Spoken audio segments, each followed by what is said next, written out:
Berani-beraninya kamu yang tidak tahu diri mau setara dengan adik iparmu yang apoteker itu. Kamu itu terlahir dari kasta rendah. Paham, plak? Itu adalah tamparan pertama yang pernah saya rasakan seumur hidup. Diringi suara tamparan yang nyaring, pandangan saya berputar.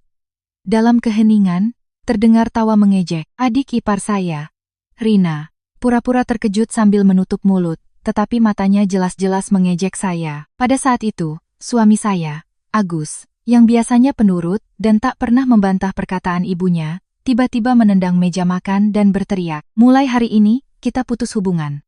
Ibu, hiduplah bahagia selamanya dengan menantu apoteker kesayangan ibu itu." Kami meninggalkan ibu mertua yang menangis histeris. Setelah itu, keajaiban pun datang dalam kehidupan kami, sebuah pembalikan nasib yang luar biasa, dan bagi keluarga mertua, yang terjadi justru serangkaian malapetaka dan akhir yang tragis. Kisah ini akan saya ceritakan sekarang juga. Sebelum memulai, mohon tekan tombol suka. Saya doakan hari-hari Anda dipenuhi kebahagiaan. Meskipun setiap orang mungkin menyimpan satu atau dua kisah sedih yang tak terkatakan di dalam hati, cerita saya ini mungkin seperti drama sinetron yang penuh intrik. Hari saya dimulai saat orang lain masih terlelap dalam mimpi. Begitu membuka mata, saya langsung keluar rumah dengan perasaan tegar seperti seorang prajurit yang akan berangkat ke medan perang. Sejak bisnis interior suami saya bangkrut dan kami terus-menerus diteror oleh penagih utang, saya bertekad untuk tidak akan pernah jatuh lagi. Saya berjanji akan melindungi keluarga saya dengan sekuat tenaga. Siang hari, saya bekerja sebagai asisten perawat di rumah sakit, melayani segala macam keluhan dan permintaan pasien. Sepulang kerja, tanpa sempat beristirahat, saya langsung bergegas ke dapur sebuah rumah makan. Mengenakan sarung tangan karet, saya bergulat dengan tumpukan piring kotor yang menggunung. Bekerja 14 jam sehari membuat telapak kaki saya terasa seperti terbakar, dan betis saya bengkak hingga terasa mau pecah. Namun, rasa lelah fisik masih bisa saya tahan. Melihat hasil kerja keras saya di buku tabungan, saya masih punya harapan bahwa keluarga kami bisa bangkit kembali. Yang benar-benar membuat saya menderita bukanlah kerja keras di luar, melainkan diskriminasi dan penghinaan di dalam keluarga mertua, yang terikat atas nama keluarga. Keluarga mertua saya tidak punya persiapan pensiun sama sekali, sehingga mereka sepenuhnya bergantung pada anak-anak mereka. Ibu mertua saya punya sandaran yang sangat kuat, yaitu adik ipar saya dan suaminya, Budi, yang 3 tahun lebih muda dari saya. Budi adalah seorang peneliti senior di perusahaan BUMN besar, sementara istrinya, Rina, adalah seorang apoteker, yang memiliki apotek besar dan ternama di kota kami. Mereka memberikan kartu kredit perusahaan kepada ibu mertua dan memberinya uang belanja bulanan yang lebih dari cukup. Mereka adalah sumber kebanggaan dan penopang ekonomi keluarga. Tragedi dimulai ketika profesi kami sebagai menantu saya yang bekerja di rumah sakit, dan Rina yang apoteker secara tidak langsung tumpang tindih. Meskipun kami berdua bekerja untuk menolong orang sakit, di mata ibu mertua, kelas kami berbeda bagai langit dan bumi. Kalian berdua itu kelasnya jauh berbeda, ya? Yang satu dipanggil ibu apoteker sambil meracik obat, yang satunya lagi cuma jadi pesuruh di bawah dokter. Kata-kata itu dilontarkan ibu mertua begitu saja di tengah acara makan malam keluarga. Saya yang sedang makan sontak berhenti menyuap. Jujur, saya sangat terkejut, wajah saya memanas, dan rasanya ingin mencari lubang untuk bersembunyi. Selama ini, saya selalu bangga karena hidup dengan jujur dan bekerja keras. Namun, satu kalimat dari ibu mertua itu seolah meruntuhkan semua usaha saya menjadi sesuatu yang tidak berharga. Acara makan malam keluarga di akhir pekan bagi saya tak ubahnya seperti giliran kerja tambahan. Begitu tiba di rumah mertua dengan tubuh yang sudah lelah setelah bekerja seharian, ibu mertua seolah sudah menunggu dan langsung melemparkan celemek ke arah saya. Sebaliknya, saat Rina datang, ibu mertua akan menyambutnya dengan antusias sampai ke depan pintu, bahkan membawakan tasnya. "Aduh, menantu apotekerku sudah datang? Pasti capek ya berdiri meracik obat seharian? Tangan berhargamu itu tidak boleh sampai kenapa-napa. Ayo masuk, duduk dan makan buah dulu." Ibu mertua memperlakukan tangan Rina seolah-olah terbuat dari kaca yang mudah pecah, lalu mendudukkannya di kursi sofa paling utama. Kemudian, beliau melirik saya yang sedang membersihkan tauge di sudut dapur dengan nada suara yang berubah drastis. "Hei, kamu lagi apa? Adik iparmu datang. Kok tidak diambilkan minum? Kamu kan di rumah sakit kerjaannya juga mengurus pasien dan angkat-angkat barang, jadi pekerjaan rumah tangga begini pasti enteng buatmu. Cepat siapkan makan malam, kami sudah lapar." Mendengar itu, hati saya mencelos. Pekerjaan saya merawat pasien dianggap sebagai mengurus dan direndahkan. Yang lebih menyakitkan adalah sikapnya yang seenaknya menyuruh saya mengerjakan pekerjaan dapur, Padahal beliau tahu betul betapa kerasnya saya bekerja di luar, menganggap pekerjaan fisik sebagai takdir saya. Memangnya ada pekerjaan yang tidak melelahkan di dunia ini? Tapi logika ibu mertua sederhana saja. Pekerjaan Rina yang menghasilkan banyak uang dan punya status sosial tinggi itu mulia, sedangkan pekerjaan saya yang sibuk membayar utang dianggap pekerjaan rendahan. Saat saya sendirian di dapur menyiapkan makanan untuk 10 orang dengan suara piring yang beradu, di ruang tamu terdengar gelak tawa. Terdengar suara ibu mertua yang memuji-muji suplemen mahal dan parsel buah dari pusat perbelanjaan yang dibawa oleh Rina. Ya ampun, ini apa semua? Memang cuma menantu keduaku yang paling perhatian. Lihat, seleranya bagus sekali. Beda sama yang satunya, datang dengan tangan kosong cuma numpang makan. Kamu kok bisa sebaik ini, sih? Ucapan datang dengan tangan kosong cuma numpang makan itu menusuk tajam punggung saya. Apakah saya mau datang dengan tangan kosong? Biaya sekolah anak-anak, bunga utang usaha suami, dan kekhawatiran akan biaya hidup bulan depan membuat saya harus mengencangkan ikat pinggang. Bahkan untuk membeli sekotak buah pun rasanya berat. Tanpa sempat menyeka air mata, saya hanya bisa menelan ludah pahit sambil memeriksa kuah masakan. Saat makanan sudah siap, dan saya sedang menatanya di meja, Rina duduk dengan anggun sambil membersihkan tangannya dengan tisu basah dan menatap saya. Mbak, maaf ya, seharusnya aku bantu. Tapi belakangan ini pergelangan tanganku kena sindrom lorong karpal karena terlalu banyak meracik obat. Kata dokter, aku tidak boleh mengangkat barang berat atau terlalu banyak menggunakan tangan. Mbak hebat sekali ya, kerja di rumah sakit dan restoran, tapi tenaganya masih kuat. Aku kalau berdiri seharian saja rasanya mau mati. Mendengar itu, saya bingung apakah itu pujian atau sindiran. Seolah-olah dia menggunakan kelemahannya untuk secara halus menganggap saya sebagai orang bodoh yang hanya punya tenaga besar. Kulitnya yang putih mulus tanpa goresan dan tangan saya yang kasar karena deterjen serta ditempeli plester di sana-sini terasa sangat kontras, hingga saya buru-buru menyembunyikan tangan saya di bawah meja. Ah, sudahlah, dia itu tulangnya besar, jadi hal seperti itu tidak ada apa-apanya. Jenisnya beda denganmu. Kamu kan dengan tangan berhargamu itu meracik obat untuk menyelamatkan orang, jadi harus dijaga. Ibu mertua menimpali ucapan Rina, sambil mengambilkan daging ikan dan meletakkannya di atas nasi Rina. Nasi di tenggorokan saya terasa tercekat. Suami saya yang menyadari keadaan mencoba mengambilkan lauk untuk saya. Tetapi hati yang sudah telanjur sakit tidak bisa terobati hanya dengan sepotong daging. Setelah makan, saat saya berdiri di depan tumpukan piring kotor, dari ruang tamu terdengar suara tawa riang sambil menyantap buah. Saya menghela napas panjang sambil mengenakan sarung tangan karet. Saat itu, Rina masuk ke dapur, mengambil segelas air, dan berbisik di samping saya. Mbak, tidak capek? Aku kalau hidup seperti Mbak, sehari pun tidak akan sanggup.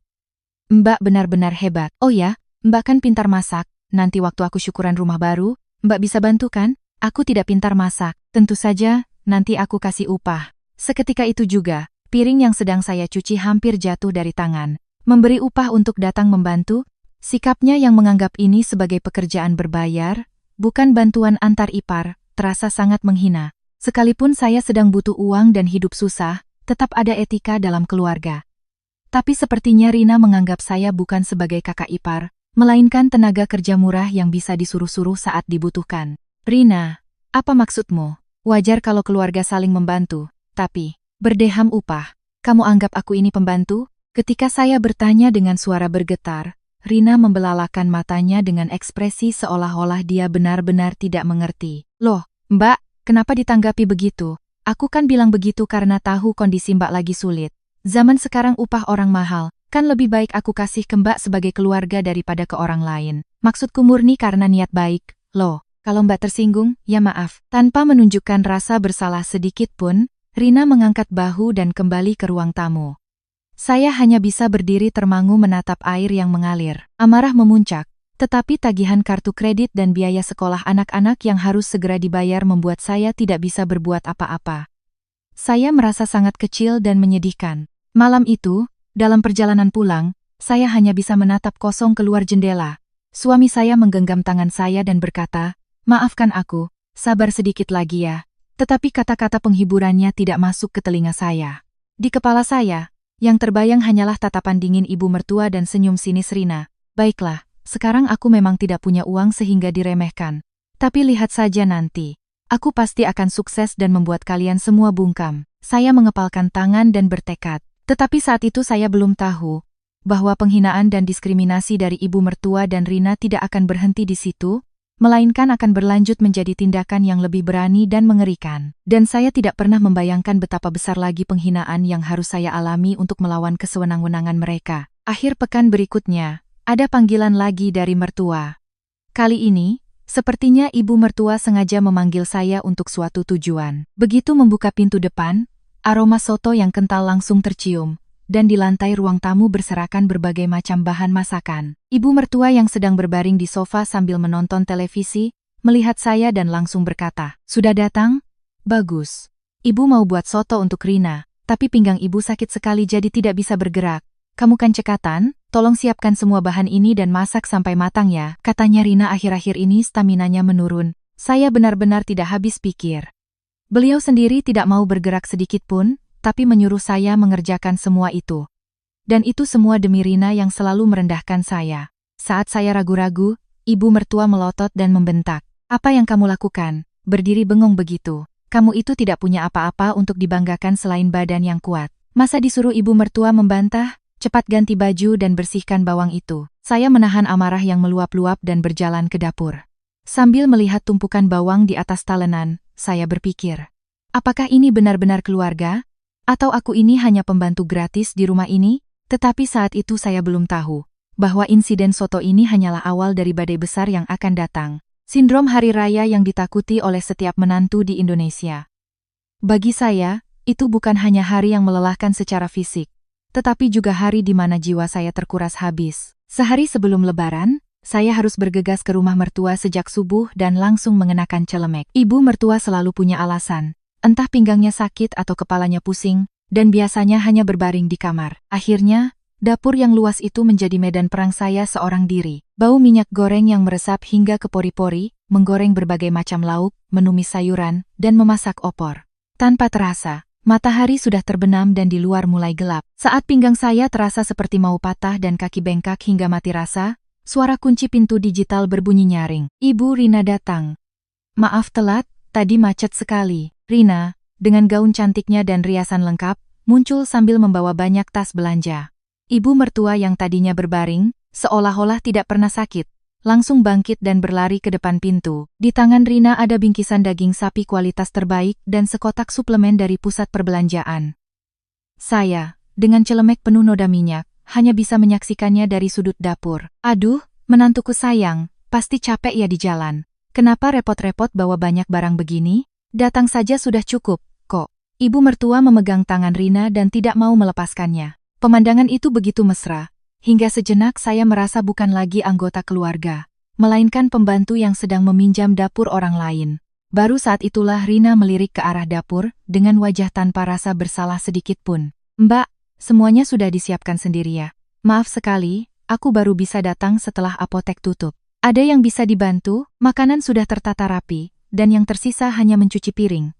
Tawaran bantuan itu jelas hanya basa-basi. Akhirnya, hidangan untuk hari raya itu disajikan berkat keringat dan air mata saya, tetapi pujian dan kasih sayang diterima oleh Rina yang datang dengan amplop tebal dan suplemen mahal. Di depan sanak saudara, ibu mertua tidak henti-hentinya memuji Rina, sementara saya harus makan nasi dingin dengan kuah di sudut dapur sambil mendengarkan semua itu. Saat itulah saya sadar, di rumah ini, nilai seorang menantu diukur dari uang. Namun, yang benar-benar membuat saya merasa hina dan hancur bukanlah eksploitasi tenaga saya, melainkan insiden yang menginjak-injak harga diri saya sebagai seorang ibu. Suatu hari, suami saya sedang ada proyek di luar kota, jadi tidak ada yang bisa menjaga anak-anak. Ibu saya sendiri sedang sakit, jadi saya tidak bisa meminta tolong. Dengan panik, akhirnya saya memberanikan diri menelepon ibu mertua. "Ibu, maaf sekali mengganggu. Apa ibu bisa menjaga anak-anak sebentar, kira-kira 3 jam saja malam ini?" "Saya mohon Bu." Dari seberang telepon, terdengar suara ibu mertua yang kesal. "Kamu ini bagaimana sih? Ibu sedang sakit pinggang, tidak bisa bergerak. Bagaimana mau menjaga anak-anak? Mengurus diri sendiri saja susah. Kalau memang darurat, ya kamu berhenti kerja saja. Kenapa nekat bekerja kalau tidak ada yang bisa dititipi anak?" Ibu mertua menolak mentah-mentah dengan alasan sakit, lalu menutup telepon begitu saja. Rasa sedih menyelimuti saya, tapi apa boleh buat. Akhirnya, saya memohon kepada pemilik rumah makan agar diizinkan membawa anak-anak dan mendudukkan mereka di salah satu meja di sudut ruangan sementara saya mencuci piring. Melihat anak-anak mengerjakan PR di sudut restoran yang sempit, saya diam-diam menyeka air mata. Namun, beberapa hari kemudian, saat kebetulan melewati komplek apartemen Rina, saya menyaksikan pemandangan yang mengejutkan. Ibu mertua, yang katanya sakit pinggang dan tidak bisa bergerak, sedang bermain dengan anak Rina di taman bermain. Beliau terlihat sangat sehat dan bersemangat, bahkan menyuapi cucunya makanan ringan sambil tertawa lebar. Rasa dikhianati membuat pandangan saya menjadi gelap. Anak-anak saya harus mengerjakan PR di sudut restoran dengan perasaan tidak nyaman, sementara anak Rina mendapatkan perhatian penuh dari neneknya. Dengan kaki gemetar, saya menghampiri ibu mertua. Melihat saya, ibu mertua bukannya panik, malah menatap saya dengan angkuh. Ibu, bukannya ibu bilang sakit pinggang? Kenapa anak saya tidak bisa, tapi anak Rina bisa ibu jaga? Kenapa ibu tega membeda-bedakan cucu seperti ini? Saat saya bertanya dengan nada menuntut, ibu mertua mendecakkan lidah dan menjawab dengan sinis. Kata-kata yang keluar dari mulutnya saat itu meninggalkan luka yang tidak akan pernah bisa saya lupakan. Hei, kamu pikir kamu dan Rina itu sama? Anak ini mewarisi darah apoteker, otaknya cerdas, dia cucu yang berharga. Sedangkan kamu, di rumah sakit cuma jadi pesuruh dokter, buah jatuh tidak jauh dari pohonnya. Tahu, pesuruh dokter. Begitulah ibu mertua menyebut profesi saya sebagai asisten perawat. Beliau benar-benar merendahkan saya yang bekerja siang malam demi membayar utang dan menghidupi keluarga. Saat itu, rasanya ada sesuatu yang putus di kepala saya. Saya tidak lagi melihatnya sebagai orang tua yang harus dihormati, melainkan sebagai orang yang tidak pantas diajak bicara. Ibu, tolong jaga ucapan ibu. Pekerjaan saya bukan pekerjaan hina, dan apa salahnya dengan anak-anak saya? Apa karena saya menantu yang tidak punya uang? Anak-anak saya juga tidak dianggap cucu? Saat saya berteriak karena marah, ibu mertua mendorong kereta bayi dan berbalik pergi. Berisik, jangan teriak-teriak di depan umum, memalukan. Setelah itu, terdengar kabar bahwa Rina memperluas apoteknya dan menjadi pemilik gedung. Suasana di keluarga mertua menjadi semakin terang-terangan. Semua standar di keluarga itu kini didasarkan pada uang dan kelas sosial. Rina, dengan alasan sibuk, hampir tidak pernah muncul di acara-acara keluarga. Baik saat lebaran maupun ulang tahun ibu mertua, ia hanya mengirimkan amplop berisi uang dan tidak pernah hadir. Namun, ibu mertua bukannya mengeluh, malah tersenyum lebar. Zaman sekarang, menantu yang punya banyak uang dan status sosial tinggi itu baru menantu yang berbakti. Buat apa datang hanya untuk repot-repot kerja fisik? Menantuku setelah jadi pemilik gedung, kelasnya jadi beda. Di depan sanak saudara, ibu mertua memamerkan amplop dari Rina. Sementara itu, pekerjaan berat untuk mengisi kekosongan itu menjadi tanggung jawab saya, menantu kelas bawah. Menurut logika ibu mertua, saya bahkan lebih rendah dari seorang pembantu. Amplop uang dari Rina menjadi bukti bakti, sedangkan keringat saya menjadi bukti ketidakmampuan. Rumah itu terasa seperti neraka. Kadang-kadang Rina menelepon dan berkata dengan nada meremehkan, "Mbak, maaf ya aku tidak bisa datang lagi. Sebagai gantinya, aku sudah kasih uang jajan yang banyak untuk ibu, jadi tolong masakkan makanan yang enak ya buat beliau. Oh ya, kalau Mbak butuh upah juga, bilang saja." Setiap kali mendengar itu, rasanya saya ingin menghancurkan telepon. Meskipun katanya dunia ini berputar karena uang, saya tidak tahan dengan kenyataan bahwa bahkan di dalam keluarga pun, hierarki ditentukan oleh uang dan martabat sebagai manusia diabaikan. Hidup ini memang ironis. Saat kita merasa sudah di titik terendah, ternyata masih ada jurang yang lebih dalam menanti. Usaha interior suami saya yang tadinya cukup untuk makan, tiba-tiba berhenti total karena kondisi ekonomi yang membeku. Suami saya setiap pagi pergi ke tempat berkumpulnya para pekerja harian, tetapi seringkali pulang dengan tangan hampa. Sialnya lagi, restoran tempat saya bekerja juga sepi, dan saya diberitahu bahwa jam kerja saya harus dikurangi. Uang untuk membayar SPP anak-anak minggu depan saja belum ada, sementara tagihan listrik sudah datang dan tanggal jatuh tempo kartu kredit semakin dekat. Saldo di rekening sudah habis, rasanya benar-benar sesak. Suatu hari, ibu mertua menelepon. Tumben sekali, pikir saya, karena biasanya beliau tidak pernah menelepon untuk menanyakan kabar. Saat saya angkat, suaranya terdengar aneh, sedikit bersemangat. "Fitri, kamu sibuk? Mampir ke rumah sebentar, ya. Ada kabar baik buatmu." Kabar baik? Saya sempat berharap, mungkin ibu mertua akan memberikan sedikit uang. Dengan harapan kosong itu, saya bergegas ke sana. Namun, begitu masuk ke rumah mertua, cerita yang keluar dari mulutnya, membuat saya tidak percaya dengan telinga saya sendiri. "Begini, ibu sudah pikirkan baik-baik. Ada pekerjaan yang cocok sekali buatmu. Adik iparmu, Rina, sibuk sekali dengan apoteknya sampai rumahnya berantakan. Dia tidak sempat memasak untuk anak-anak, membersihkan rumah, atau mencuci baju, semuanya kacau. Kamu kan cekatan, bagaimana kalau setiap akhir pekan kamu ke sana bantu-bantu? Seketika, saya tidak percaya dengan apa yang saya dengar. Membantu di rumah Rina, maaf Bu, apa maksud Ibu? Ibu menyuruh saya menjadi asisten rumah tangga di rumah Rina? Saat saya bertanya dengan bingung, ibu mertua mendecakkan lidah dan melanjutkan, bantuan kok dibilang begitu?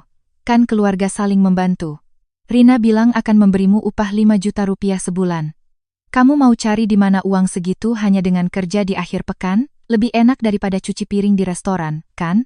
Rina juga merasa lebih tenang kalau yang bantu itu kakak iparnya sendiri daripada orang lain.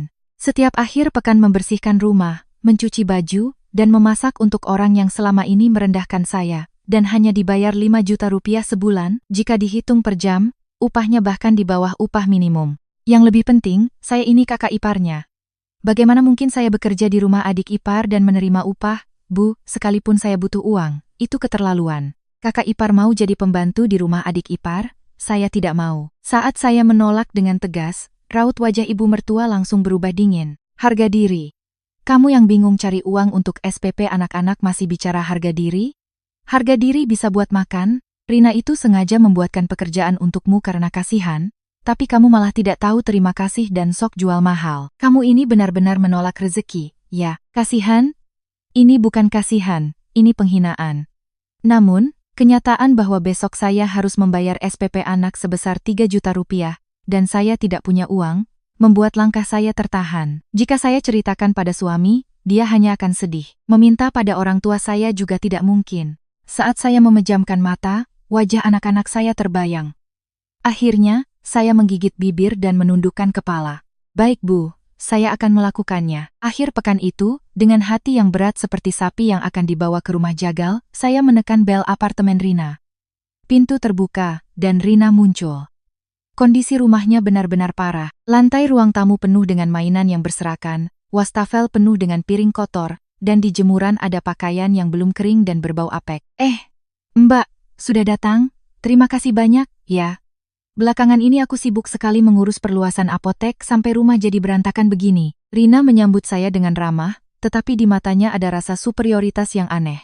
Saya mengenakan celemek dan mulai membersihkan rumah tanpa banyak bicara. Awalnya, Rina tampak merasa tidak enak dan canggung. Mbak, maaf ya, kotor sekali. Aku sibuk sekali. Mau aku buatkan kopi? Tetapi rasa tidak enak itu hanya bertahan di minggu pertama. Sejak saya rutin datang setiap akhir pekan dan mengerjakan semua pekerjaan rumah, Rina mulai memperlakukan saya seperti pegawainya. Kejadiannya di minggu kedua. Saat saya berkeringat membersihkan jamur di kamar mandi, Rina yang sedang berbaring miring di sofa sambil menonton televisi berkata dengan santai, Mbak, kemarin kulkasnya kurang bersih, ya. Masih ada sisa kuah di wadah makanan, jadi aku bersihkan lagi. Tolong lain kali lebih teliti, ya. Seketika, tangan saya yang bersarung tangan karet gemetar. Memang benar saya bekerja untuknya, tapi saya ini kakak iparnya. Cara bicaranya benar-benar keterlaluan. Oh, begitu. Maaf, mungkin aku tidak lihat karena sibuk. Nanti aku bersihkan lagi. Saat saya menahan diri dan menjawab, Rina malah menambah daftar permintaannya. Dan minggu ini, tolong cuci selimut juga ya. Kan tinggal dimasukkan ke mesin pengering, jadi tidak susah. Oh ya, anak-anak bilang ikan teri buatan Mbak enak, mereka minta dibuatkan lagi. Tolong buatkan beberapa lauk pauk lagi, ya. Bahannya semua ada di kulkas. Meskipun katanya permintaan, nadanya seperti perintah. Selama akhir pekan itu, saya menjadi pembantu di rumah Rina. Saya harus mencuci 3 kali, mengepel lantai dengan berlutut, dan membersihkan ikan teri di dapur untuk membuat lauk pauk, tanpa sempat istirahat. Namun, Rina bahkan tidak mengucapkan terima kasih. Ia hanya berbaring di sofa sambil melihat ponselnya seolah-olah semua itu sudah menjadi kewajiban saya. Bahkan saat waktu makan siang tiba, ia bukannya menyiapkan makanan, malah membuka aplikasi pesan antar makanan dan bergumam sendiri. Aduh, lapar. Pesan apa ya? Mbak mau makan apa? Oh, Mbak kan sibuk, jadi pesan mie instan saja ya biar cepat. Saya makan mie instan yang sudah lembek di sudut meja dapur dengan perasaan sedih, hingga tenggorokan tercekat. Sementara Rina dan keponakan-keponakan saya duduk di meja makan yang luas di ruang tamu, memesan makanan mahal dan tertawa-tawa. Saya merasa seperti tidak dianggap ada. Hanya karena uang 5 juta rupiah, aku harus diperlakukan seperti ini? Rasa kasihan pada diri sendiri menyelimuti saya. Namun, melihat saldo 5 juta rupiah di rekening dan berpikir bisa membayar SPP anak-anak, membuat saya kembali ke rumah Rina setiap akhir pekan. Saya merasa sangat menyedihkan. Suatu hari, saat saya sedang mencuci piring di wastafel, saya mendengar Rina berbicara di telepon. "Oh, Ibu, iya, tidak panggil pembantu. Panggil Mbak Fitri saja. Kan Mbak lagi butuh uang, jadi saling menguntungkan. Kalau panggil pembantu, harus diawasi, khawatir barang hilang. Kalau Mbak kan tidak perlu khawatir. Lagi pula, ini kan hitung-hitung aku kasih uang jajan. Hitung-hitung kasih uang jajan." Mendengar kata-kata itu, piring di tangan saya hampir jatuh. Rina tidak menganggap saya sebagai keluarga, melainkan sebagai pembantu yang bisa dipercaya, murah, dan aman. "Mbak, kalau sudah selesai cuci piring, tolong bersihkan debu di jendela teras ya. Akhir-akhir ini polusi parah, jadi jendelanya kotor sekali." Rina yang baru saja selesai menelepon, dengan santai menyuruh saya mengerjakan pekerjaan lain. Saya menahan gejolak di hati dan berjalan ke teras. Sambil membersihkan jendela, saya melihat keluar. Ada banyak keluarga yang sedang berjalan-jalan menikmati akhir pekan. Aku juga ingin bermain dengan anak-anakku. Ingin memasak makanan enak bersama suami dan beristirahat. Air mata saya menggenang, tapi saya tahan. Saya percaya bahwa penderitaan ini suatu saat akan berakhir. Namun, kesewenang-wenangan Rina tidak berhenti di situ. Seperti kata pepatah, kebaikan yang terus-menerus akan dianggap sebagai hak. Karena saya mengerjakan semuanya tanpa mengeluh, Rina semakin keterlaluan. Setelah beberapa bulan bekerja keras di rumah sakit dan restoran pada hari kerja, dan menjadi pembantu di rumah Rina pada akhir pekan, akhirnya saya jatuh sakit. Beberapa hari saya hanya bisa berbaring menatap langit-langit. Air mata panas mengalir di bantal. Bekerja keras hanya untuk mendapatkan 5 juta rupiah. Tapi tubuh saya hancur dan harga diri saya jatuh ke titik terendah. Sambil menelan obat, saya bertekad. Cukup sudah, kalau aku sakit, siapa yang akan mengurus anak-anakku? Aku tidak mau lagi. Akhir pekan itu, begitu masuk ke rumah Rina, saya langsung berkata dengan tegas. "Rina, aku berhenti mulai hari ini. Badanku tidak enak, aku tidak sanggup lagi." Mendengar kata-kata saya, Rina membelalakkan matanya. Bukannya khawatir, ia malah kesal. "Apa? Mbak, tiba-tiba bilang begitu? Sekarang kan susah cari orang. Kalau Mbak berhenti mendadak begini bagaimana? Mbak tahu kan kondisi Mbak? Apa Mbak mau melepaskan 5 juta rupiah begitu saja?" Sikap Rina yang lebih mementingkan ketidaknyamanannya daripada kesehatan saya membuat saya muak. Uang memang penting, tapi kesehatan lebih penting. Nanti biaya rumah sakit malah lebih mahal. "Maaf, cari saja orang lain." Saat saya hendak pergi, Rina buru-buru menghalangi jalan saya. Lalu, dengan ekspresi seolah-olah memberikan penawaran yang luar biasa, ia berkata, "Aduh, Mbak, jangan begitu. Dengar dulu. Aku sudah pikirkan baik-baik. Karena Mbak sudah bekerja keras, aku akan naikkan gajimu menjadi 10 juta rupiah sebulan. Bagaimana? 2 kali lipat. Loh, 10 juta rupiah. Jujur saja, sesaat saya tergoda. Tetapi melihat mata Rina yang berbinar karena serakah, saya langsung sadar. Tidak ada yang gratis di dunia ini. Pasti ada permintaan yang lebih besar. Tapi, ada syaratnya. Tidak susah, kok. Mbak kan bangun pagi. Jadi, setiap pagi mampir sebentar untuk siapkan sarapan suami dan anak-anakku. Aku sekarang lagi belajar golf, jadi tidak sempat siapkan sarapan. Cukup 1 macam sayur dan 3 macam lauk. Gampang, kan? Jujur saja, dengan latar belakang Mbak, di mana lagi bisa dapat 10 juta rupiah sebulan? Daripada cuci piring di restoran orang lain, kan lebih enak datang ke rumah adik ipar yang hangat dan hanya siapkan sarapan. Ini semua aku lakukan demi Mbak. Loh, seketika, saya tidak percaya dengan telinga saya. Setelah membersihkan rumah di akhir pekan, sekarang saya harus datang setiap pagi untuk menyiapkan sarapan, dan dengan nada merendahkan, membandingkan saya dengan pembantu restoran, Rina benar-benar menganggap saya bukan keluarga, melainkan tenaga kerja murah yang bisa ia peralat dengan uang. Siapkan sarapan. Rina, kamu sudah gila. Aku ini pembantumu. Jangan keterlaluan, kita ini masih ipar. Aku tidak butuh uangmu. Kamu anggap aku ini apa? Saat saya berteriak marah, Rina malah mendengus seolah-olah tidak percaya dan melipat tangannya. "Loh, Mbak, kenapa marah begitu? Aku kan menawarkan ini karena kasihan pada Mbak. Kamu yang bahkan tidak bisa memberi uang jajan pada ibu, masih saja punya harga diri. Jujur saja, dengan kemampuan Mbak, tidak ada pekerjaan yang lebih enak dan menghasilkan uang sebanyak ini. Aku ini sudah berbaik hati, loh. Kalau tidak mau, ya sudah. Aku juga tidak rugi." Sikap Rina yang kurang ajar itu membuat saya geram. Saya merasa tidak ada gunanya lagi berdebat dan langsung keluar dari rumahnya. Di cermin lift, wajah saya memerah karena marah. Saya berjanji tidak akan pernah menginjakan kaki di rumah itu lagi. Namun, penderitaan saya belum berakhir. sepertinya Rina mengadu pada ibu mertua. Dan tentu saja, dengan cara yang licik, ia memutarbalikkan fakta seolah-olah saya ini menantu yang mata duitan dan tidak tahu diri. Beberapa hari kemudian, datang panggilan dari ibu mertua. Akhir pekan ini, segera datang ke rumah. Rina juga akan datang. Kita perlu rapat keluarga. Rapat keluarga?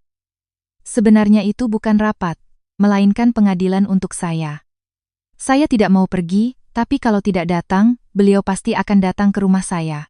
Dengan terpaksa, saya dan suami pergi ke rumah mertua. Sore akhir pekan itu, suasana di ruang tamu rumah mertua sangat tegang. Ibu mertua duduk di kursi utama dengan wajah kaku menatap saya. Di sampingnya, Rina duduk dengan kepala tertunduk, berpura-pura menjadi korban yang paling menderita. Adik ipar saya, Budi, hanya sibuk dengan ponselnya, seolah tidak peduli. Begitu saya dan suami masuk, ibu mertua langsung berteriak, "Duduk, kamu sudah gila, ya? Rina itu mau membantumu yang sedang kesulitan dengan memberikan uang sebanyak itu. Tapi kamu malah tidak tahu terima kasih dan menolaknya. Rezeki datang malah ditendang. Kamu ini benar-benar tidak tahu diuntung." Saya benar-benar tidak habis pikir. Tawa getir hampir keluar dari mulut saya. "Bu, itu bukan bantuan. Itu penghinaan. Saya ini kakak iparnya. Masa saya harus datang ke rumahnya untuk siapkan sarapan dan dibayar? Apa itu masuk akal?" Saat saya membantah, ibu mertua mendecakkan lidah dan menunjuk saya. "Penghinaan apanya? Itu pekerjaan impian yang tidak bisa didapatkan orang lain. Lagi pula, kamu kan pagi-pagi setelah anak-anak berangkat sekolah punya waktu luang. Apa susahnya datang sebentar untuk masak sayur? Rina itu sibuk dengan apoteknya. Anggap saja kamu membantunya sebagai istri. Waktu luang saya juga harus bersiap-siap ke rumah sakit, mengurus anak-anak saya." Di mata ibu mertua, waktu saya sepertinya tidak ada harganya. Saat itu, Rina yang di sampingnya menimpali dengan suara yang dibuat-buat. "Ibu, tenanglah. Mbak Fitri mungkin belum dewasa, jadi saya mengerti. Mungkin karena Mbak terbiasa bekerja keras di luar, jadi agak sensitif." Saya tawarkan itu dengan niat tulus, tapi disalahpahami. Saya juga sedih, sensitif, niat tulus. Setiap kata yang keluar dari mulut Rina mengikis kesabaran saya. Saya bisa merasakan tangan suami saya yang di samping saya gemetar menahan amarah. Suami saya juga sedang menahan diri. "Kak Rina, ucapanmu keterlaluan. Istriku ini berniat membantumu dengan memberikan sedikit uang jajan, tapi kenapa ditanggapi begitu? Jujur saja, dengan latar belakang Mbak, di mana lagi bisa dapat uang segitu?" Budi yang tadinya diam, akhirnya ikut campur. Pasangan suami istri ini benar-benar merendahkan orang. Amarah saya sudah diubun-ubun. "Latar belakang? Di mata kalian, uang adalah segalanya, ya? Kalau tidak punya uang, tidak dianggap sebagai kakak ipar? Aku ini pembantu kalian. Bu, saya tidak tahan lagi. Saya mau mereka minta maaf." Saya berdiri dan berteriak. Ibu mertua juga ikut berdiri. "Minta maaf? Siapa yang harus minta maaf pada siapa? Seharusnya kamu yang berlutut minta maaf. Kenapa malah berteriak? Kamu tidak lihat ada ibu mertua di sini? Cepat duduk." Udara di ruang tamu terasa dingin membeku. Suara teriakan ibu mertua membuat jendela teras bergetar. Suami saya berdiri untuk menenangkan saya. Tapi ibu mertua yang sudah tidak bisa menahan amarahnya, berjalan ke arah saya. "Hari ini kita selesaikan semuanya. Aku akan memberimu pelajaran agar kamu tahu diri dan tidak kurang ajar lagi." Di mata ibu mertua ada kilatan amarah. Rina tersenyum tipis, seolah menikmati situasi ini. Bagaimana akhir dari rapat keluarga yang mencekam ini, atau lebih tepatnya, pengadilan rakyat untuk saya? Suasana di ruang tamu rumah mertua yang tadinya tegang seperti busur yang ditarik kencang, kini terasa seperti akan meledak. Tatapan tajam ibu mertua seolah ingin melahap saya. Rina dan Budi melipat tangan mereka, menatap saya seolah-olah mereka adalah hakim. Saya bisa merasakan tangan suami saya yang di samping saya memutih karena dikepal begitu erat. Tapi saya tidak punya pilihan lain selain maju. "Bu, apa saya salah bicara? Rina menganggap saya bukan sebagai kakak ipar, melainkan sebagai pembantu seharga 5 juta rupiah. Apa saya harus diam saja? Saya juga punya harga diri dan martabat sebagai manusia." Saat saya membalas dengan suara bergetar tapi jelas, ibu mertua tertawa getir seolah tidak percaya. Wajahnya memerah karena marah, lalu ia berteriak, "Harga diri? Martabat? Lucu sekali. Kamu yang tidak punya apa-apa masih bicara harga diri? Rezeki datang malah ditendang, sekarang malah berteriak." Teriakan ibu mertua membuat gelas-gelas di lemari pajangan bergetar. Tapi kali ini, saya tidak mau diam. Rasa sakit hati yang selama ini terpendam akhirnya meledak. Itu bukan rezeki, itu penghinaan. Ibu tahu apa yang Rina katakan pada saya? dia meremehkan pekerjaan saya dengan membicarakan latar belakang saya. Ibu tahu betapa kerasnya saya bekerja di luar untuk membayar utang dan membesarkan anak-anak, tapi kenapa ibu menyuruh saya menahan penghinaan seperti itu? Apa ibu tidak merasa bersalah pada saya? Mendengar kata-kata saya, ibu mertua tidak bisa menahan amarahnya dan berdiri. Aura kemarahannya begitu kuat, seolah-olah ia akan menyerang saya. Berani-beraninya kamu bicara begitu? Kamu pikir kamu dan Rina itu sama? Dia itu apoteker yang menyelamatkan orang dengan tangan berharganya. Sedangkan kamu itu wanita yang membuat suamimu bangkrut dan menghancurkan keluarga. Berani-beraninya kamu yang tidak tahu diri mau setara dengan adik iparmu yang apoteker itu. Kamu itu terlahir dari kasta rendah. Paham? Wanita yang membuat suami bangkrut dan menghancurkan keluarga. Kata-kata kutukan yang keluar dari mulut ibu mertua itu bagaikan pisau tajam yang menusuk jantung saya. Kenapa kegagalan bisnis suami menjadi salah saya? Siapa yang bekerja keras hingga tangan kapalan untuk membayar utang? Bukannya berterima kasih, malah dikutuk. Ibu, ucapan ibu keterlaluan. Apa salah saya? Saat saya berteriak karena marah, tangan ibu mertua melayang di udara. Plak! Suara tamparan yang nyaring terdengar, dan kepala saya berpaling.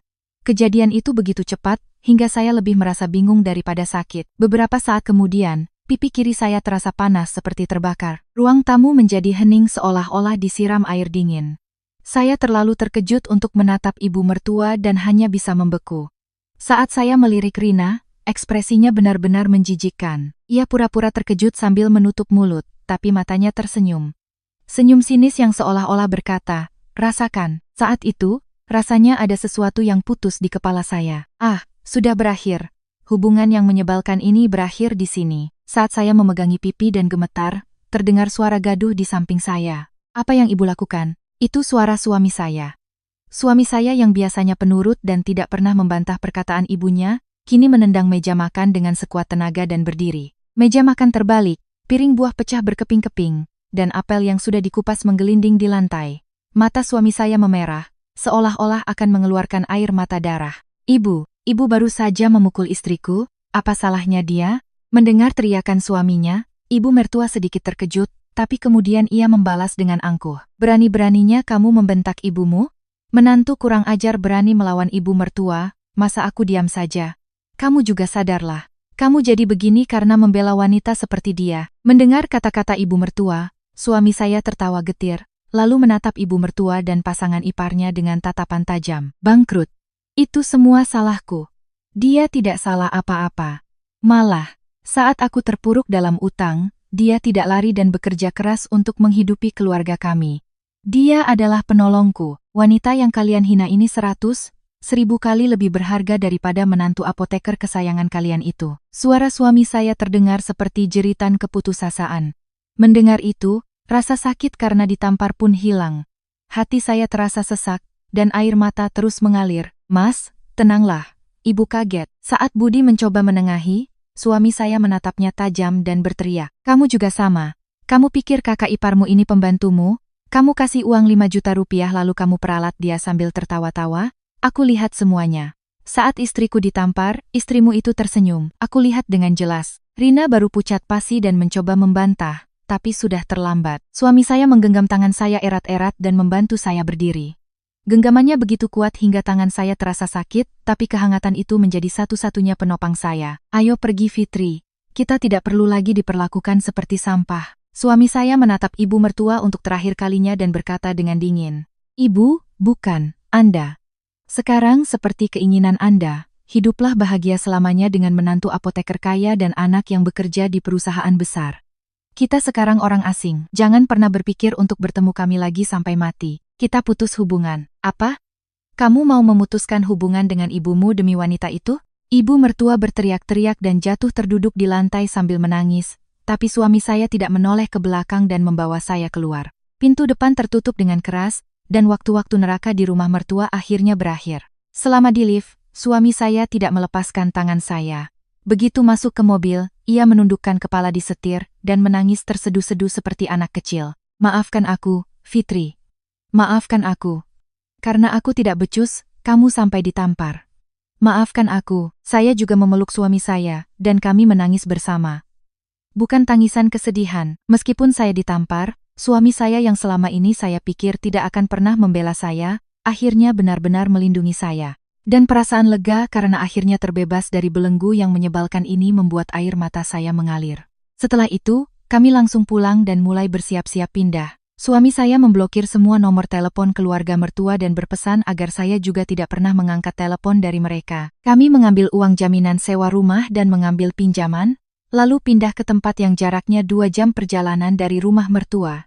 Seperti melarikan diri di tengah malam. Meskipun hanya rumah sewa kecil, malam pertama di sana adalah malam yang paling nyaman dan manis dalam hidup saya. Saya tidak perlu lagi pergi ke rumah mertua setiap akhir pekan dan merasa tidak nyaman, atau menahan hinaan dari Rina. Anda pernah dengar pepatah bahwa nasib orang bisa berubah seiring waktu? Saat saya ditampar dan melarikan diri dari rumah mertua, saya tidak pernah bermimpi bahwa hidup saya akan cerah kembali. Saya hanya bertahan dengan perasaan lega karena terbebas dari kehidupan pernikahan yang menyiksa. Namun, tepat 2 tahun setelah itu, kehidupan kami benar-benar berubah 180 derajat. Saat dunia dilanda pandemi COVID-19 dan semua orang mengeluh, ironisnya, kesempatan emas datang kepada suami saya. Karena orang-orang lebih banyak menghabiskan waktu di rumah, permintaan untuk merenovasi interior rumah meledak. Suami saya sangat terampil dan jujur.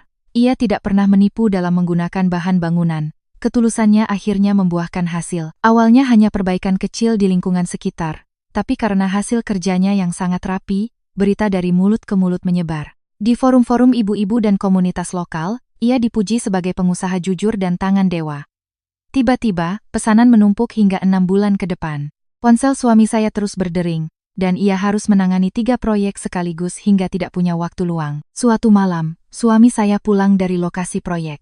Dari saku pakaian kerjanya yang berdebu, ia mengeluarkan sebuah buku tabungan lusuh dan meletakkannya di depan saya. "Fitri, lihat ini hasil bulan ini." Saya membuka buku tabungan itu dengan santai, lalu mulut saya ternganga dan hampir jatuh terduduk.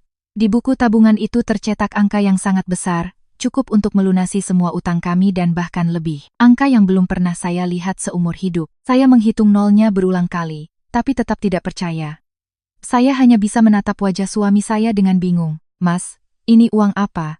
Kita benar-benar sudah lunas utang. Kita tidak akan ditelepon penagih utang lagi?" Suami saya menyeka air mata saya dengan tangannya yang kasar dan tersenyum cerah.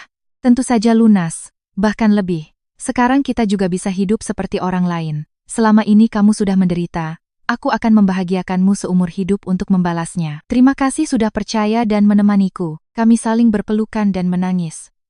Bukan tangisan kesedihan, melainkan tangisan haru yang meluap-luap. Setelah itu, suami saya mengubah status usahanya menjadi perusahaan berbadan hukum dan membuka kantor yang layak. Saya tidak perlu lagi bekerja di rumah sakit melayani pasien atau mengenakan sarung tangan karet di dapur restoran. Saya mendapatkan kartu nama sebagai direktur di perusahaan suami, mengurus administrasi, dan saat makan siang, saya bisa menikmati makan siang mewah layaknya istri pengusaha sukses. Dan perubahan terbesar adalah rumah kami. Kami pindah ke apartemen baru di sebuah kota baru yang selama ini kami impikan.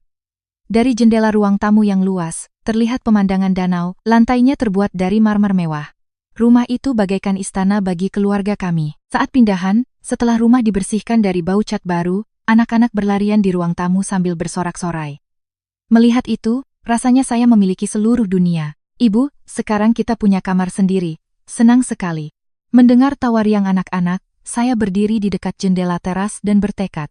Aku tidak akan pernah kembali ke kehidupan yang menyedihkan itu lagi. Saya bertekad untuk menunjukkan kepada orang-orang yang telah merendahkan kami bahwa kami bisa hidup dengan baik. Dan yang aneh, saat kami sedang menanjak dan menikmati kesuksesan, kabar buruk datang dari sana. Dari keluarga mertua dan Rina. Awan gelap tidak hanya menutupi mereka, tetapi juga hujan badai. Rina, yang sombong karena apoteknya sukses, katanya nekat mengambil pinjaman besar untuk membeli seluruh gedung ruko di kota baru. Ia bermimpi menjadi pemilik gedung dan hidup mewah dari uang sewa. Tapi karena pandemi, ruko-ruko itu tutup satu persatu dan menjadi kosong. Gedung yang kosong hanya menghasilkan debu, sementara bunga pinjaman yang harus dibayar setiap bulan terus membengkak dan mencekiknya. Dan yang lebih parah, untuk mengatasi situasi itu, Rina katanya mencoba peruntungan di investasi saham berisiko tinggi yang tidak ubahnya seperti judi. Utang yang tidak bisa ditutupi oleh pendapatan apotek, ia coba selesaikan dengan sekali pukul. Tapi hasilnya, sisa hartanya pun lenyap. Kabar itu menyebar luas. Seorang kenalan dari lingkungan lama menelepon saya dengan antusias. "Mbak, sudah dengar kabar? Adik iparmu yang sombong itu, katanya bangkrut total karena main saham puluhan miliar. Penagih utang datang ke apoteknya dan membuat keributan. Ibu mertuamu sampai masuk rumah sakit karena stres. Keluarganya benar-benar hancur. Mendengar itu, jujur saja, yang saya rasakan bukanlah kepuasan, melainkan rasa takut. Karma itu benar-benar ada, pikir saya. Pepatah mengatakan, siapa yang menabur angin, akan menuai badai. Ia sedang membayar mahal atas perbuatannya yang telah merendahkan dan memperlakukan saya seperti pembantu. Terdengar kabar bahwa Rina mengalami kerontokan rambut parah karena stres dan harus memakai rambut palsu. Budi, suaminya yang bekerja di perusahaan besar itu, juga terancam sanksi dari kantornya karena terus-menerus diteror oleh penagih utang. Pekerjaan bergengsi dan gelar perusahaan besar yang selama ini mereka banggakan, kini menjadi belenggu untuk membayar utang. Ibu mertua, baru saat itulah teringat pada anak sulungnya yang telah ia usir. Beliau pasti sudah mendengar kabar bahwa kami sukses besar dan hidup mewah. Suatu hari, mulai ada telepon masuk ke ponsel saya dari nomor tidak dikenal atau nomor pribadi. Awalnya saya angkat karena tidak tahu, tapi dari seberang telepon terdengar suara yang familiar tapi tidak ingin saya dengar. Halo, Fitri, ini ibu, kamu dengar suara ibu, kan? Seketika jantung saya berdebar kencang dan punggung saya merinding. Tapi saya menenangkan diri, menahan napas, dan langsung menutup telepon tanpa berkata apa-apa. Lalu saya langsung memblokir nomor itu. Saya ceritakan pada suami, dan ia hanya mendengus. Bagus, tidak tahu malu sekali menelepon sekarang. Dia pikir kita tidak ganti nomor, jadi dia cari tahu kemana-mana. Biarkan saja. Ternyata, ibu mertua mendatangi pemilik rumah kami yang dulu dan bahkan rekan bisnis lama suami saya, mati-matian mencari tahu nomor kontak kami. Rina, karena harga dirinya, tidak berani menelepon langsung dan menyuruh ibu mertua untuk mencari cara agar bisa menghubungi kami. Mas Agus kan sekarang sukses besar, Bu. Coba hubungi Mas Agus dan minta pinjam uang. Masa keluarga sendiri mau mati dibiarkan saja? Kan dia anak ibu. Saya bisa membayangkan wajah Rina, yang sedang mendesak ibu mertua di kamar sewa mereka yang sempit. Tapi jangan harap, mengingat semua penghinaan dan penderitaan yang saya alami, sepeser pun tidak akan saya berikan pada mereka. Kadang-kadang saat berbaring di tempat tidur, kenangan lama muncul. Saat-saat saya membersihkan rumah Rina setiap akhir pekan, menjual harga diri saya seharga 5 juta rupiah, dan menangis. Mas, kita benar-benar sudah sukses ya? Saat saya menyenggol suami saya yang sudah setengah tertidur, ia bergumam dan menarik lengan saya untuk dijadikan bantal. Iya, berkat kamu. Aku cinta kamu. Saya berharap kehidupan yang damai dan bahagia ini tidak akan pernah hancur. Dan saya berharap keluarga mertua yang seperti iblis itu tidak akan pernah muncul di hadapan kami lagi. Anda pernah mencari kata rasa malu di kamus? Artinya adalah kesadaran akan kesalahan. Tapi dalam hidup, ternyata ada orang-orang yang sejak lahir tidak memiliki perasaan itu, seperti adik ipar saya, Rina dan Budi. Hari itu cuacanya sangat cerah. Suami saya sudah berangkat ke lokasi proyek sejak pagi, dan saya sedang santai membersihkan rumah setelah mengantar anak-anak ke sekolah. Saya membuka jendela lebar-lebar, gorden menari-nari ditiup angin sepoi-sepoi, dan sinar matahari yang hangat masuk ke ruang tamu.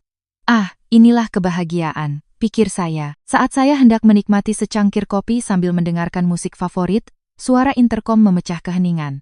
Ting-tong, tidak ada paket. Siapa? Ya, saat saya melihat ke layar monitor tanpa curiga, cangkir di tangan saya hampir jatuh. Wajah-wajah di layar itu adalah orang-orang yang bahkan dalam mimpi pun tidak ingin saya temui. Orang-orang yang ingin saya hapus selamanya dari hidup saya. Rina dan Budi. Penampilan mereka benar-benar menyedihkan. Rina, yang biasanya berdandan mewah seperti manekin di butik mahal, kini mengenakan kaos oblong yang sudah melar dan rambutnya acak-acakan. Kantung matanya menghitam dan kulitnya kusam. Jika bertemu di jalan, mungkin saya tidak akan mengenalinya. Budi yang di sampingnya juga sama. Peneliti di perusahaan besar yang biasanya selalu mengenakan setelan jas rapi, kini mengenakan jaket lusuh seolah-olah sudah beberapa hari tidak mandi, dan berdiri dengan postur bungkuk. Jantung saya berdebar kencang, dan tangan serta kaki saya menjadi dingin. Bagaimana mereka bisa tahu? Suami saya sudah menyembunyikannya dengan sangat rapat. Siapa? Saya menjawab interkom sambil berusaha menyembunyikan suara gemetar saya. Rina mendekatkan wajahnya ke kamera dan berkata dengan suara terisak. Mbak, ini aku, Rina. Tolong buka pintunya. Kami benar-benar tidak punya tempat tujuan lagi. Mbak, tolong. Panggilan Mbak itu terdengar sangat mengerikan. 2 tahun lalu, ia memperlakukan saya seperti pembantu seharga 5 juta rupiah. Sekarang ia memanggil saya Mbak, sesaat saya ragu. Haruskah saya menelepon satpam untuk mengusir mereka? Tapi kalau saya biarkan pergi, mereka pasti akan datang lagi. Baiklah, saatnya menyelesaikan ini semua. Saya menarik napas dalam-dalam dan membuka pintu depan. Begitu pintu terbuka, mereka berdua masuk dengan tergesa-gesa seperti binatang yang dikejar-kejar. Lalu, mereka berlutut di depan saya. Mbak, aku benar-benar salah. Aku telah melakukan dosa besar. Tolong selamatkan aku sekali ini saja. Rina memegang ujung celana saya dan mulai menangis meraung-raung. Budi juga menundukkan kepalanya dalam-dalam di sampingnya dan bergumam, Mbak, maafkan kami. Melihat pemandangan itu, perasaan saya campur aduk. Bukan merasa puas, melainkan merasa miris melihat betapa rendahnya manusia bisa menjadi di hadapan uang. Bagaimana kalian tahu alamat ini? Kami tidak memberitahu siapapun. Saat saya bertanya dengan dingin, Rina menjawab sambil sesenggukan. Ibu menyewa detektif untuk mencari tahu. Setelah tahu Mbak tinggal di sini, kami ragu-ragu selama beberapa hari. Tapi hari ini penagih utang datang ke apotek dan membuat keributan, jadi kami melarikan diri ke sini. Mbak, aku benar-benar ingin mati. Detektif?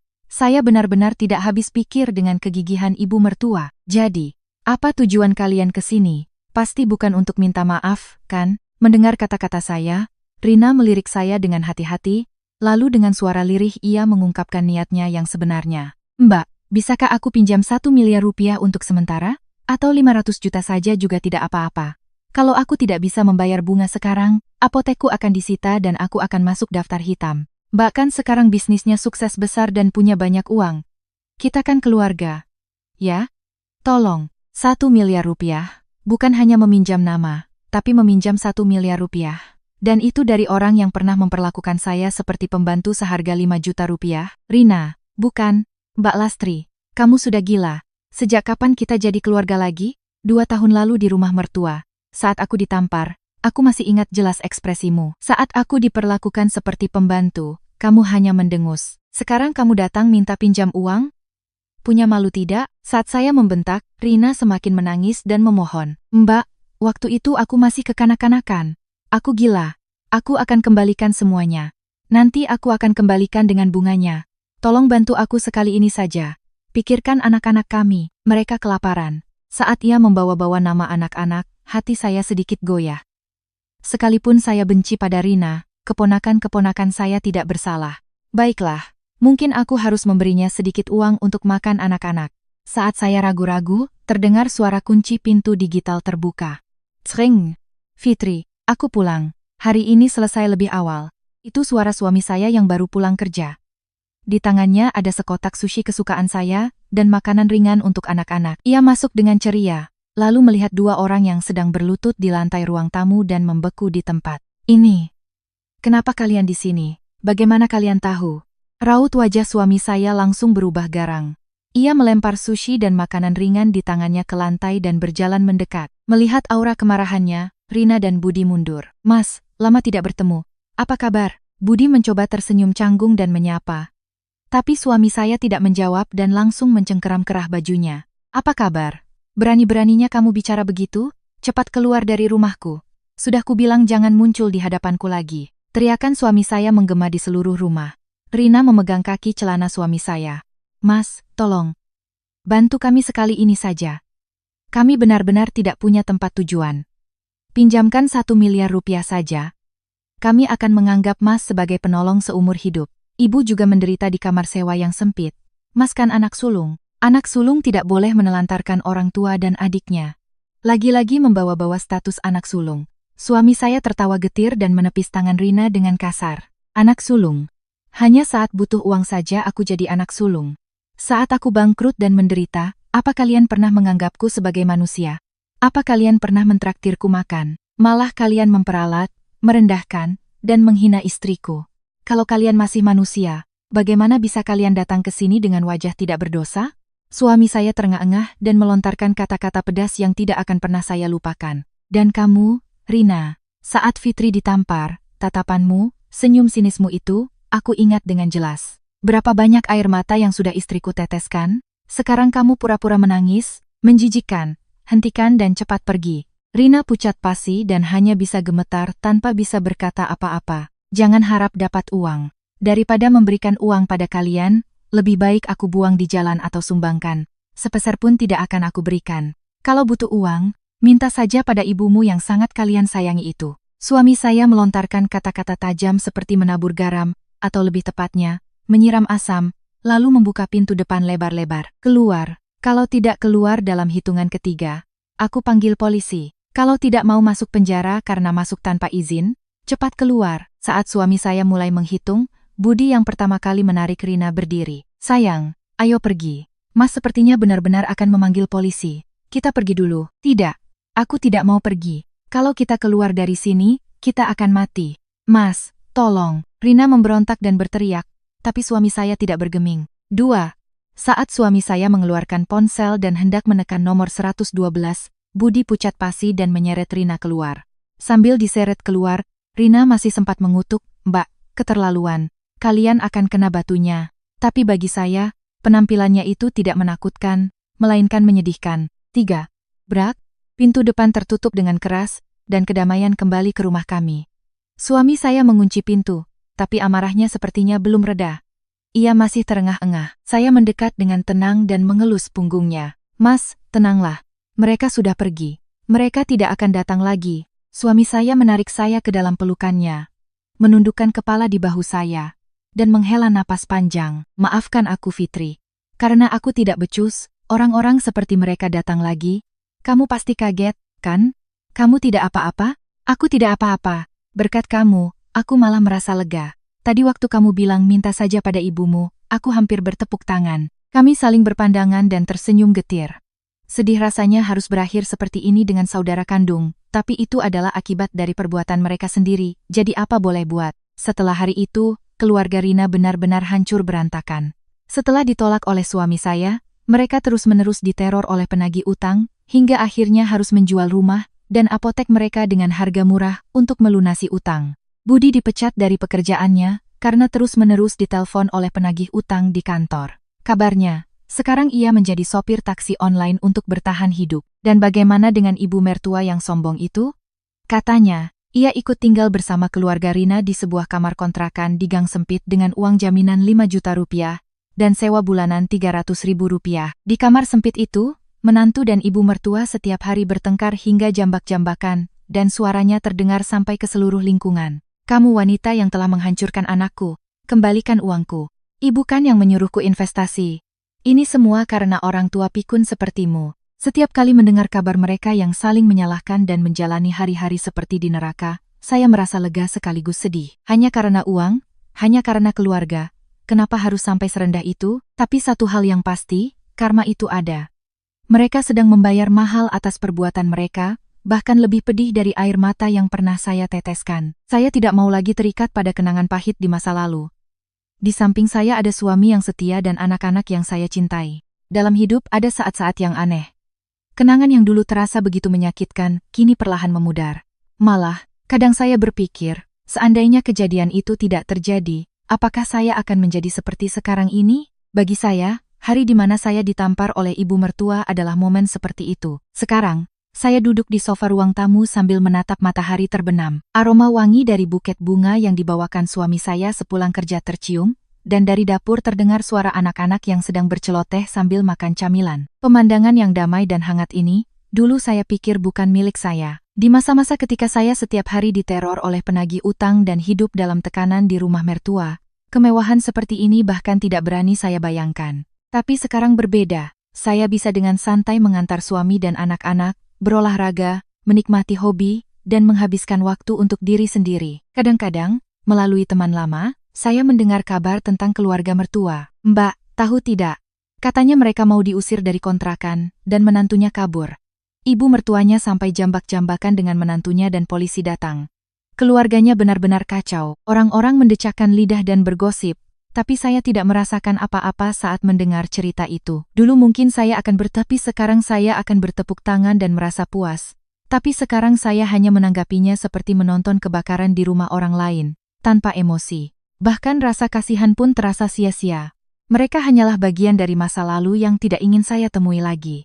Malah, kadang-kadang saya merasa berterima kasih pada ibu mertua. Seandainya hari itu beliau tidak menampar saya, seandainya suami saya tidak menendang meja dan pergi, mungkin kami masih terjebak dalam lingkaran neraka di rumah mertua itu. Satu tamparan keras itu telah memutuskan ikatan buruk dan menyadarkan kami Ironis, bukan, sayang? Lagi mikirin apa? Saat saya sedang melamun, suami saya datang dan merangkul bahu saya. Ah tidak. Cuma teringat masa lalu, saat saya tersenyum getir, suami saya menggenggam tangan saya erat-erat dan berkata dengan serius, "Fitri, sampai sekarang kalau teringat hari itu, aku masih sering terbangun di malam hari. Aku menyesal seumur hidup karena tidak bisa langsung melindungimu saat kamu ditampar. Karena aku tidak becus, kamu jadi menderita." Melihat mata suami saya yang berkaca-kaca, hati saya terasa hangat. Orang ini masih merasa bersalah atas kejadian hari itu. "Mas, jangan bicara begitu. Berkat kamu, aku sekarang bahagia. Saat kamu menggenggam tanganku dan membawaku pergi hari itu, aku merasa seperti diselamatkan. Baru saat itulah aku tahu betapa kuatnya memiliki seseorang yang selalu di pihakku." Suami saya mencium punggung tangan saya dan berjanji, "Aku akan setia padamu seumur hidup. Aku tidak akan membiarkanmu menangis lagi. Anak-anak kita, dan kamu, akan aku lindungi dengan nyawaku. Aku cinta kamu, Fitri." Pengakuan yang tulus itu meluluhkan semua ganjalan di hati saya. Ya, inilah kebahagiaan, bukan karena punya banyak uang. Bukan karena tinggal di rumah yang bagus, melainkan karena ada seseorang di sampingku yang menghargai dan mencintaiku apa adanya. Itulah kebahagiaan yang sesungguhnya. Rina dan ibu mertua seumur hidup mereka terobsesi pada uang dan kehormatan, tapi pada akhirnya yang tersisa hanyalah tumpukan utang dan kebencian satu sama lain. Sedangkan saya, meskipun tidak punya apa-apa, saya berusaha menjaga cinta dan kepercayaan dalam keluarga, dan hasilnya, saya mendapatkan balasan yang setimpal. Beberapa orang mungkin berpikir balas dendam adalah dengan menginjak-injak dan menghancurkan lawan. Tapi setelah saya mengalaminya, balas dendam yang sempurna bukanlah seperti itu. Tidak peduli bagaimana mereka hidup, kita hidup lebih baik dan lebih bahagia. Menunjukkan kebahagiaan kita hingga membuat orang-orang yang pernah meremehkan kita iri setengah mati. Itulah balas dendam terbaik, bukan? Sekarang, saya tidak mau lagi terikat pada luka masa lalu. Di hadapan saya ada suami dan anak-anak yang saya cintai, serta masa depan yang cerah. Kadang-kadang saya menatap langit malam dan berpikir, saya berharap cahaya ruang tamu kami yang hangat ini sampai ke mereka yang sedang kedinginan, dan saling menyalahkan di kamar kontrakan mereka yang sempit. Dan saya berharap mereka sadar betapa gemilangnya kehidupan menantu dan kakak ipar yang pernah mereka remehkan. Terima kasih telah mendengarkan cerita panjang saya. Semoga cerita saya ini bisa menjadi sedikit penghiburan dan kelegaan bagi siapapun yang sedang mengalami kesulitan karena masalah keluarga mertua atau hubungan antar manusia. Semoga Anda tidak mengalami masa-masa sulit seperti saya, dan semoga Anda bisa hidup bahagia setiap hari bersama orang-orang terkasih di samping Anda. Sampai di sini saya Fitri. Semoga semua bahagia. Kisah pernikahan yang awalnya terasa menyesakan seperti menelan ratusan ubi jalar, akhirnya berakhir dengan akhir yang memuaskan. Benar-benar melegakan. Rasa sakit dan penderitaan yang dialami oleh Mbak Fitri mungkin tak terbayangkan, tetapi pada akhirnya, beliau berhasil menemukan balas dendam terbaik, yaitu kebahagiaannya sendiri. Kami ingin memberikan tepuk tangan yang meriah untuknya. Keluarga mertua yang menilai orang berdasarkan uang dan kehormatan akhirnya hancur, sementara Mbak Fitri yang dengan sabar berkorban untuk keluarga, mendapatkan cinta sejati dan kemakmuran. Pepatah apa yang kau tanam, itu yang kau tuai benar-benar terbukti. Jika saat ini ada di antara Anda yang sedang menangis karena perlakuan tidak adil dari seseorang, semoga cerita Mbak Fitri ini bisa menjadi sedikit harapan. Bertahan dan bersabar bukanlah satu-satunya pilihan. Jangan pernah lupa bahwa Anda adalah orang yang berharga dan pantas dihormati. Silakan tinggalkan komentar dukungan untuk Mbak Fitri. Itu akan menjadi penghiburan yang besar baginya. Terima kasih telah menyimak sampai akhir.